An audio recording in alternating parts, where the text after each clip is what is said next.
Hey friends, Kathy and Tim here. We're just back from our fabulous 32-day RV trip. We went out west. Our destination from leaving from Columbia, South Carolina was the Four Corner States, Utah, Colorado, Arizona, and New Mexico. And then we made our way back across Kansas, Oklahoma, 14 states. 14 states. How many national parks? 12 national parks. One ghost town. And a surprise thrown in later. And 6,000 miles, but we had a great time. We learned a lot, and we thought it might be helpful for other people who are considering their first RV trip to hear what we learned, what we loved, just share some tips. So I'll start with you, Tim. Let's start with a little bit of, what do you think we did right? What did we do well? Well, we did a lot of planning up front, and a lot of it was around exactly where we were going to go and where we were going to stay. And we made the decision after a lot of consideration that we were going to have reservations everywhere we went. And I think being first timers, I think that was a really good decision. It worked well for us. It was a really good decision for me because I was uneasy about that. And I think we planned the right amount of time to capture all those 14 states and 12 national parks in the amount of time we had. So I think the overall plan was worked out pretty well. Yeah, I agree with you. I think that it was really good to have it all laid out before we left. As for me, one of the first things that I'll say is I think that we had the right RV. I know that you did a lot of research, and the lesson there for me and that I would share with you is it really makes a big difference where you're going, how many people you have, what your lifestyle is. But for us, renting a 25-foot RV from Cruise America was just the perfect size. It was the two of us, our sweet dog Stella, and we named her Evie the RV. She was great. She just really performed really well for us, so I really loved that. What do you have to say about Cruise America and renting? I think that did work really well for us. What really pushed us in that direction was the fact that they've got not only 24/7 roadside assistance, but if something were to break down and need a part they're not going to get for 3 days, they just deliver another one because they've got thousands of these units all over the country. So it guaranteed us we were going to constantly keep rolling. Yeah, that was a great thing. What else you got? I think the time frame of our trip, April, was perfect for everything that we were doing. Yeah. We wanted to be outdoors a lot, do a lot of hiking. We didn't want to have 110 degrees like we can get out in the Southwest. We didn't want to have too much snow, although at higher elevations we did have some. So April seemed to be the perfect temperatures for us.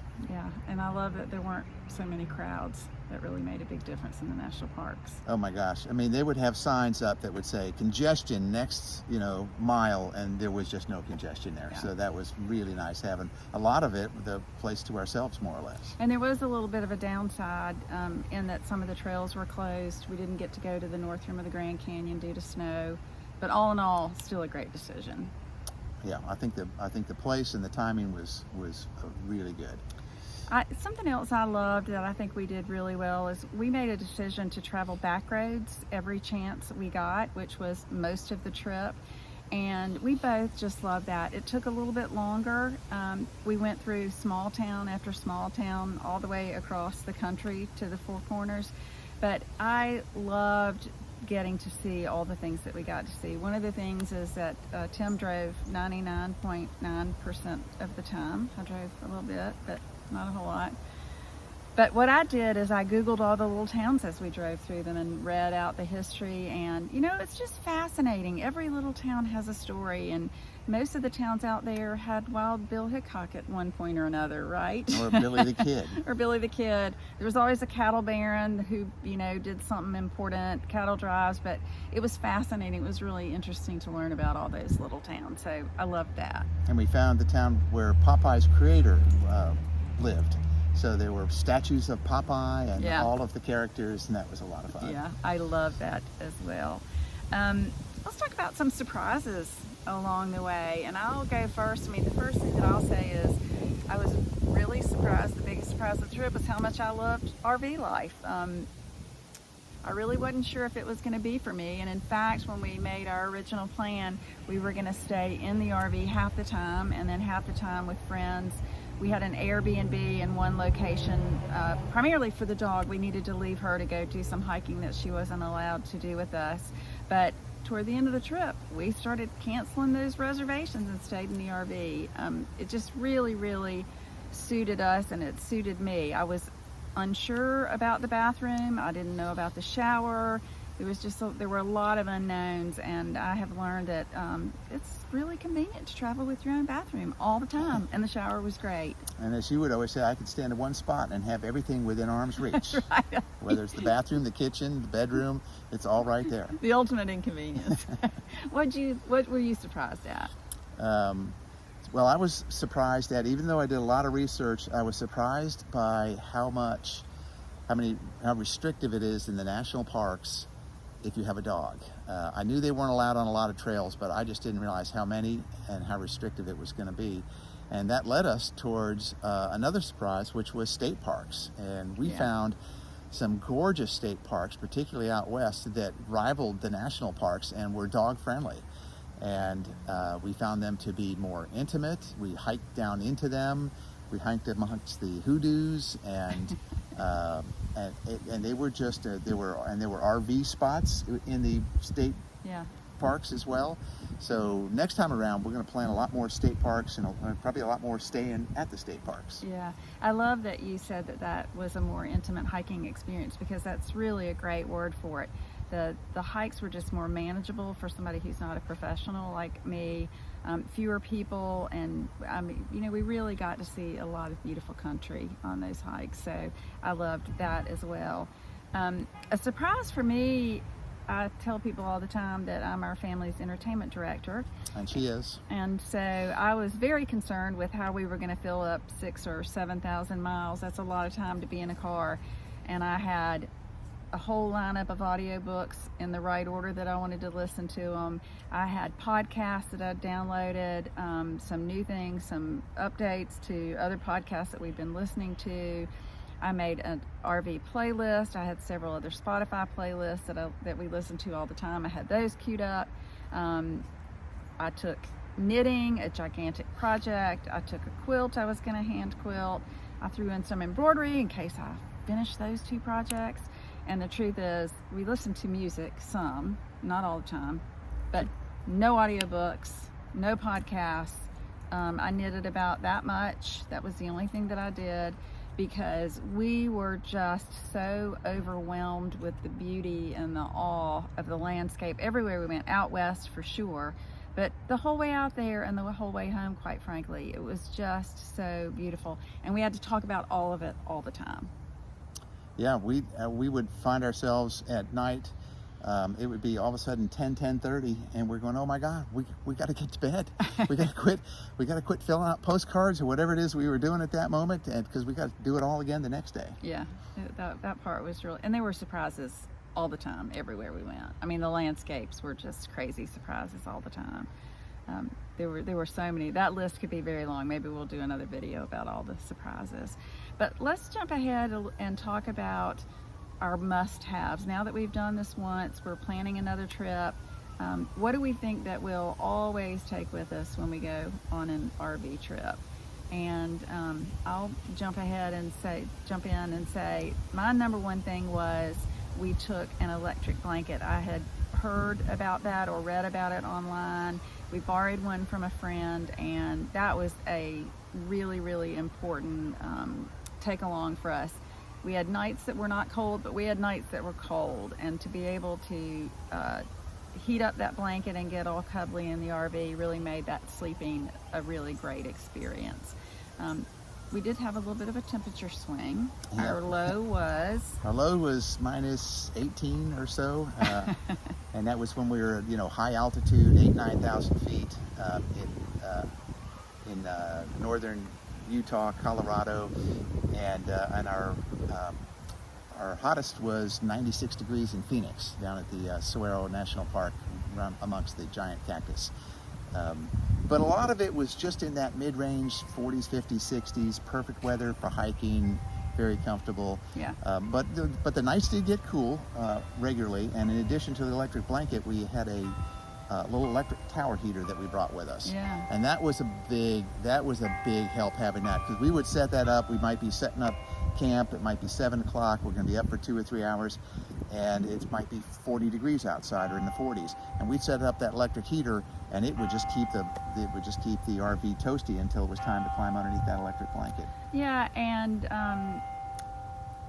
with the electric heater, you just plugged it into the power source, so it was, you know, easy to use and free, because we had a power source when we had full plug-ins. Tell people what happens if you don't have an electric heater. Where does the heat come from, and how does that work? Well, so the RV has a furnace, and it runs just like your house on the thermostat. You set your thermostat to whatever you want, and it just kicks on and off all night, and it burns propane, and it also has to have some electricity to turn the fan. So if you're just not plugged in anywhere, you can run about 2 hours off the batteries, and then if you want to go longer than that, then you have to turn the generator on, and then the generator provides electricity to turn the fan for the furnace, and that runs off of gasoline from the tanks, from the same thing that powers the unleaded gas. It's not complicated. It sounds a little complicated. It's not a hard thing. Why would we choose electric over the RV heat? Well, because the electric, like you said, you've paid for the electric already, and so you don't want to be burning propane that you're going to have to pay for and refill if you don't want to. And the same thing with electric on the generator. You're burning gas, and you're going to have to refill the gas tanks. Okay. So that's why the electric heater was nice, and also it was it was the right size. It just heated the place up and kept it at a nice temperature when you just plugged it in. Yeah. On cold mornings when we woke up, Tim would get up and turn on the RV heat, and it would heat things up nicely, quickly. So it was great to have both options. Yeah, that was a very strong furnace. Yeah. Yeah. I tell you something that I took. I've written about this in a blog post, but it really made a big difference for me on this trip. Was I bought a little caddy at Michael's to carry my art supplies in, and in fact I didn't use it for art supplies. I used it to put all of my toiletries in. So it just had, all the pockets on the outside and the slots on the inside and handles, and it happened to fit perfectly in one of the drawers in the RV. What was so great about that is because you could stand in one place and touch everything you needed. I'd pull that baby out in the morning, and all of the toiletries that I needed were right there, so I could get ready. I'd tuck it back in the drawer, go about our business all day, and then at night pull it back out, and it was all right there together. Those of you who carry toiletries, as I do, when you're staying in a hotel or you're going in and out, it's one of the things that is the biggest hassle to me about travel. So having that little caddy, as silly as that sounds, really made a big difference for me in my ability to thoroughly enjoy this trip. So I'm going to do a blog post about some of these things, and I'll put a link in there in case that's something that you're interested in taking a look at. One of the things that I found, and I actually found it at Walmart in their RV section, and yes, there's a section in Walmart for just RV supplies. And if you're a first timer like us, go there and just look at the shelves and see what you've maybe not thought of. And one of the things I found there that wasn't on my list was a 3-gallon water jug. So we had a lot of water bottles. We had cases of water bottles, but the 3-gallon water jug was great because you're not just emptying bottle after bottle when you're doing things like filling up the coffee pot or filling up the dog dish. And you have a water source when you're plugged in, but it's not water you can count on. It's right. They say it's potable, but then it goes into your big 40-gallon tank, and you really don't want to be drinking that. Yeah. That's for just cleaning up and washing your hands, and so having that 3-gallon potable water that you could drink was key. That made a big difference, and it makes me think about something else that I really think that we did well and would recommend to other people. Is we took our coffee pot, and I offer that under the heading of really think about your lifestyle, what's important to you, what matters, and plan your trip and your RV setup around that. A lot of people that we know took French presses or had other more simple size-wise options for coffee. And we took our big coffee pot because that was something that really mattered to us. And we used that water for it. And then when it was time to load up and roll out to start our day, we just packed it in towels and put it down in the sink, and that worked perfectly. So it was a little bit of trouble, but it was well worth it for us. And we did that with other things as well. We happened to decide to rent the kitchen package from Cruise America, and that was great because we had dishes that fit in the slots. You know, when you're in an RV, you don't want rattling, so having things secure makes a big difference. And we used some of the things that came in that kitchen package, but I also thought about what we used a lot, and I customized and substituted some things. So for instance, it came with 6 plastic tumblers, and that's what you could fit in 6 in the drink cup holders. And we substituted those, took them out, and we put 1 coffee mug, which is how we heated milk that I like in my coffee in the morning. We took our Yetis, which is actually what we drank our coffee out of, and that kept it nice and toasty warm, so that worked great. I took 2 cocktail glasses, 2 glass cocktail glasses. It was lovely in the evenings to sit down and have a cocktail at the end of the day. And being able to do that in our pretty glasses was just a real nice treat, and I'm glad that we did that. So the tip is really just think about your lifestyle and take the things that really will bring you joy and make you feel at home. And in addition to all that, we had paper plates, which were very handy. We ate all of our lunches off of paper plates, or most of our lunches off of paper plates. Yeah, and I don't typically use paper plates much, but in this case, you certainly have a sink and you can wash dishes. You don't typically have hot water unless you turn on the hot water heater, and it's not really worth it to wash dishes. So and you have to wait 20 minutes for the water to heat up. Right. So it was just a great option to have paper plates, both for lunch. We used them for lunch every day, and most nights we used them for dinner. So that was an easy solution. Yeah, so I really love that. Anything else that you loved? Any other big tips? One thing that I found in the first day or two was the first day that we got to an RV park, we had to, of course, level our RV. Now, if you got a big custom RV, it self-levels, but on these units, you buy the blocks that are 1 inch each, and you have to put those behind the tire and then roll up onto the blocks. And, you know, do you want 1 inch or 2 inch or 3 inch under each tire? And we'd look at the RV, and I'd say it's 2 inches under the left tire, and Kathy would go, I think it's 2 inches under the right tire. So I found an app, because there's an app for everything, and it's called Truma, Truma, and you set it on the flat surface, and first you calibrate it to your RV, which just means you give it the dimensions of the RV, and then you put it on a flat surface, and it tells you that right rear you need 2 inches, the left rear 1 inch, the right front 3 inches, and you do that, and it's instant and it's perfect. So that was very helpful, the Truma app for leveling the RV. Yeah.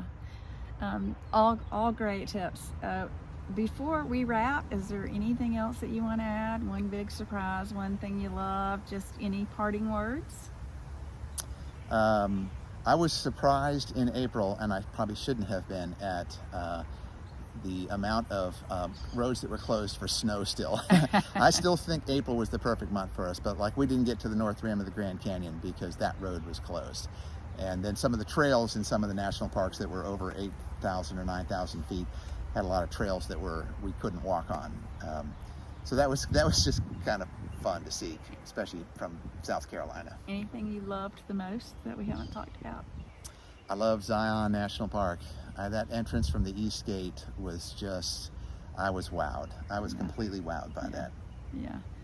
Yeah, and I'll say similarly, just the beauty and majesty of this country that we live in. It's just jaw-dropping and awe-inspiring, and to be in an RV, to be on the ground experiencing it day after day was such a treat and such a joy. It's so different from flying over it and landing and, you know, getting in a Uber or whatever. I just fell in love with the RV lifestyle. I think you did too. I did, and part of that was because of the RV community. It's a really great community. It's like, you know, you have cycling communities and you have golf communities. There's an RV community, and they're tight and they're supportive and they're helpful and they're friendly, And we've just really enjoyed everybody we met at the RV parks. We did. We learned a lot from those folks, most of whom had way more experience than we did. Yes. But don't let that scare you if you don't have experience, because they are so nice and helpful. So I hope that you find this helpful. We both love this trip so much. We've become evangelists for the RV lifestyle, and we really encourage you to consider it. Start planning a trip today and get out there and see the country, see parts of it that you haven't experienced before, and I know that you're going to really, really love it. So as I use for my sign off now, go RV! We're already planning the next one. See ya.